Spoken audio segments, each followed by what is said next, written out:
گەورەترین کارگەی بەرهەمهێنانی ئارد لە سلێمانی دەستی بە کارکردن کرد. ڕۆژانە بڕی 500 تۆن ئارد بەرهەمدێنێت. کارگەکە بۆ بەرهەمهێنانی ئاردێکی تەندروست و کوالیتی بەرز تەنیا پشت بە گەنمی جوتیارانی هەرێمی کوردستان دەبەستێت. پاش ئەمەنگاوە ڕۆژانە بڕێکی زۆر ئارد بە نرخێکی گونجاو و کوالیتیەکی بەرز دەخرێتە بازاڕەکانی هەرێمی کوردستان. وەک شارەزانی بوارەکە دەڵێن، ئەمە بۆ ژێرخانی ئابووری و ئاسایشی خۆراکی هەرێمی کوردستان گرنگە. لە ڕووی کوالیتیەوە کوالیتێکی زۆر باشە، لەبەر ئەوە ئاردی سبر دروستەکەین هەمان گەنمەکە وەرگیراوە بۆ لە جوتیاران وەرگیراوە بە ڕێژەیەکی کە دانراوە بە پێڕێنمایەکان 170 بە 130 دروستەکرێ لە بەرچاوی خۆمان دروستەکرێ، ینی شتێکی ئیزافەتیانە لە ڕووی مەرجی تەندروستی هەمووی سەلامەتە. بەهۆی زۆری خواست لەسەر ئارد، کارگەکانی بەرهەمهێنانی ئارد وەک پێویست توانای پڕکردنەوەی پێداویستی بازاڕیان نییە و هەرەمەش وای کرد لە چەند هەفتەی ڕابردوودا نرخی ئاردی ئاوردا لە هەرێمی کوردستان بەرز ببێتەوە.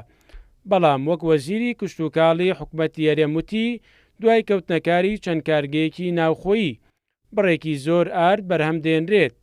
ئەمە وا دەکات نرخەکەی بواستێکی باش داببەزێت. ساڵی ئایندا هەر سێ سایلۆکە کە تەواو دەبێت بەیەکەوە گەنم وەردەگرێتەوە 500,000 تن. طبعا ئەمە پاڵپشتی جوتیار دەکا بۆ ئەوەی کە بتوانێت بەرهەمەکەی خۆی ڕاستەوخۆ تەسلیمی سایلۆکان کە و ڕاستەوخۆ پارەی خۆی وەربگرێ بەبێ ئەوەی کە سەرە بگرێ بەبێ ئەوەی کە بیتاقەی تەسلیمکردنی گەنم بکرێتەوە، ناچار بێت بڕوا بیداتە عێراق. لێرە ڕاستەوخۆ کە گەنمی تەسلیم کرد ڕاستەوخۆ پارەی خۆی وەردەگرێت.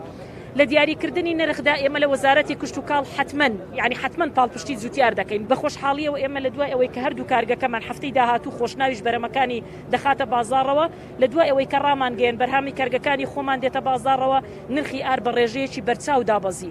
چونکە لەگەڵ ئەوەی کە لە بۆرسی ینی جیهانیدا نرخەکان زۆر بەرزن، هەم ئارد ینی نرخی بەرز بۆتەوە هەم گەنم، بەڵام ئێمە هەوڵماندا حکوومەتی هەرێمی کوردستان ئاسانکاری بکە بۆ ئەوەی کە بە نرخێکی هەرزان ئاردی خۆماڵی خۆمان لە ژێر چاودێری خۆمان بخەینە ناو بازاڕی هەرێمی کوردستانەوە. ئەو ئاردی کە دێتە ناو بازاڕەکانی هەرێمی کوردستان، راپۆرتە پزیشکیەکان لە دوو کۆبوونەوەی دوو هەفتەی ڕابردووی ئەنجومەنی وەزیران بە ئاشکرا وتیان کە مادەی ینی چیمیایی تێکەڵ دەکرێت کە یەکێکە لە هۆکارەکانی توشبوون بە شێرپەنجە.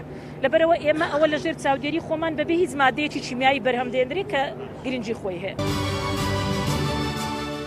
کارگەی ئاردی سلێمانی بەشێکە لە پرۆسێکی گەورە بە ناوی پرۆژەی بە بازاڕکردنی گەنم لە پارێزگای سلێمانی کە خۆی لە شارێکی گەورەی خۆراکیدا دەبینێتەوە. پرۆژێکی هاوبەشی نێوانکردی تایبەت و حکوومەتی هەرێمی کوردستانە و لەلایەن کۆمپانیای قەیوانەوە جێبەجێ دەکرێت. کارگەکە بە هەزاران هەلی کار دەڕەخسێنێت. مەریوان عەبدوڵڵا، کورتسات نیوز، سلێمانی.